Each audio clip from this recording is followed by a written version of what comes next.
कभी कभी जियोपॉलिटिक्स में कुछ ऐसा होता है जो पहली नज़र में समझ नहीं आता। सोचिए, दुनिया की सबसे बड़ी अर्थव्यवस्था का प्राइवेट सेक्टर एक दिशा में पैसा लगा रहा हो और उसी देश की सरकार बिल्कुल उल्टी दिशा में।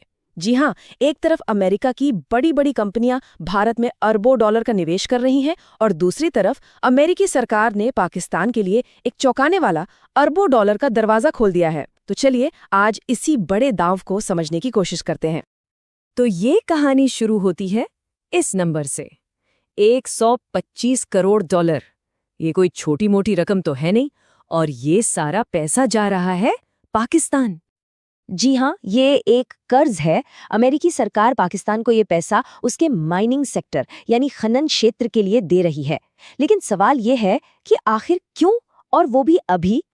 इस पूरे मामले की तह तक जाने के लिए हम इसे 5 हिस्सों में देखेंगे। पहला, ये सौदा इतना हैरान करने वाला क्यों है। दूसरा, पाकिस्तान की आर्थिक हालत इतनी खराब क्यों है। तीसरा, सरकारें दुनिया को क्या बता रही हैं। चौथा, इस बड़े दांव में असल में रिस्क क्या क्या है। और आखिर में ये पूरी कहानी बड़े ग्लोबल तस्वीर में कहाँ फिट बैठती है।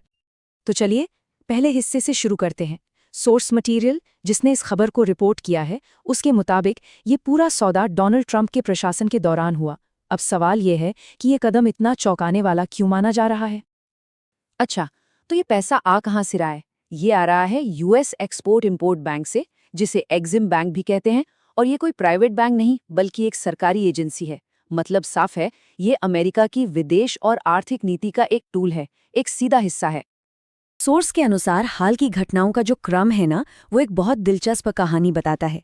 पहले पाकिस्तान की तरफ से ट्रंप की जबरदस्त तारीफ होती है, यहाँ तक कि उन्हें नोबेल शांति पुरस्कार के लिए नॉमिनेट किया जाता है।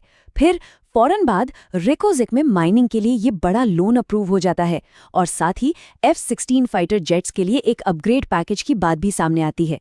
सोर्स का मानना है कि ये अमेरिका के पाकिस्तान पॉलिसी में एक बड़े बदलाव का संकेत है। अब आते हैं हम दूसरे सवाल पर। पाकिस्तान को आखिर इस पैसे की इतनी ज्यादा जरूरत क्यों आन पड़ी है?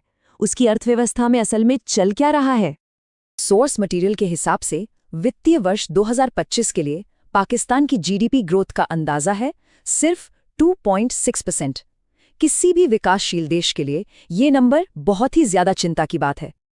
और जब हम इसकी तुलना करते हैं ना, तो तस्वीर और भी साफ हो जाती है। स्रोत के मुताबिक पाकिस्तान की विकास दर सिर्फ अपने पड़ोसी बांग्लादेश से ही नहीं, बल्कि कई अफ्रीकी देशों के एवरेज से भी कम है।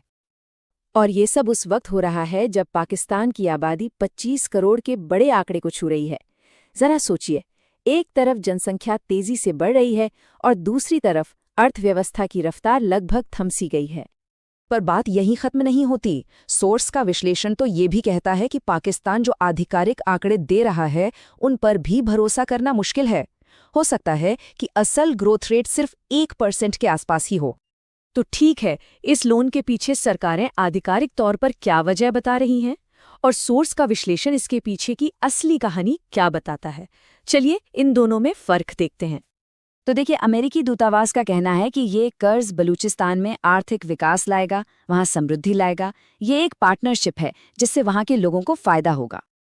कागज पर तो ये प्लान बहुत अच्छा लगता है ना, कि भाई जरूरी खनिजों का खनन होगा, अमेरिका से बढ़िया मशीनें आएंगी, हजारों लोगों को नौकरियां मिलेंगी, और ये भविष्य के लिए एक मिसाल बनेगा। सुनने में तो सब कुछ परफेक्ट है। लेकिन सोर्स का विश्लेषण कहता है कि असली कहानी कुछ और ही है। इसके मुताबिक असली मकसद है चीन पर अपनी निर्भरता कम करने के लिए जरूरी खनिजों पर कब्जा करना। और ये सब इस भरोसे पर हो रहा है कि रेको-दिक में वो खजाना सच में मौजूद है। और हाँ, साथ ही ये सौदा ट्रंप प्रशासन की तारीफ करने का एक इनाम भी हो सकता है। तो क्या ये एक सेफ बेट है? क्या ये सौदा पक्का है? सोर्स के हिसाब से बिल्कुल नहीं। ये एक अरब डॉलर का एक बहुत बहुत बड़ा जुआ है। पहला और सबसे बड़ा रिस्क तो ये ही है, क्या रेको-दिक में वो कीमती खनिज सच में हैं भी जिनकी अमेरिका को इतनी तलाश है? सोर्स के मुताबिक ये अभी तक साबित नहीं हुआ है। और दूसरा बड़ा रिस्क है वहाँ की सुरक्षा का। बलूचिस्तान लिबरेशन आर्मी जैसे ग्रुप्स वहाँ एक्टिव हैं। ऐसे में इतने बड़े प्रोजेक्ट को चलाना क्या मुमकिन होगा? क्या वो सुरक्षित रह पाएगा? तो कुल मिलाकर सोर्स का निष्कर्ष एकदम साफ है। ये अमेरिकी सरकार के पैसे से खेला जा रहा $1 अरब का जुआ है, जिसमें जीत की कोई गारंटी नहीं है। चलिए अब आखिरी हिस्से में इस पूरी चीज को एक बड़े कैनवस पर रखकर देखते हैं, क्योंकि यहीं पर सोर्स एक बहुत बड़े विरोधाभास, एक बहुत बड़े कॉन्ट्रडिक्शन की तरफ इशारा करता है। और मेरे हिसाब से इस पूरे विश्लेषण का सबसे दिलचस्प हिस्सा यही है। जरा इस फर्क को देखिए।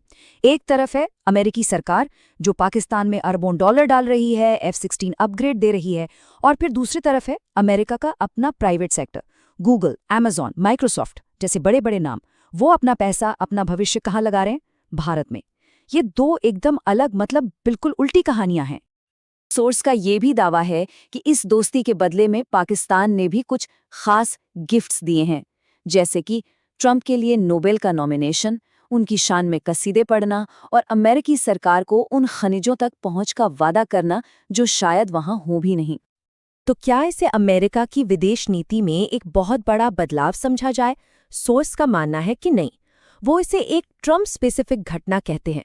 मतलब ये सिर्फ उस एक प्रशासन की सोच और स्टाइल का नतीजा था, न कि पूरे अमेरिकी सिस्टम का।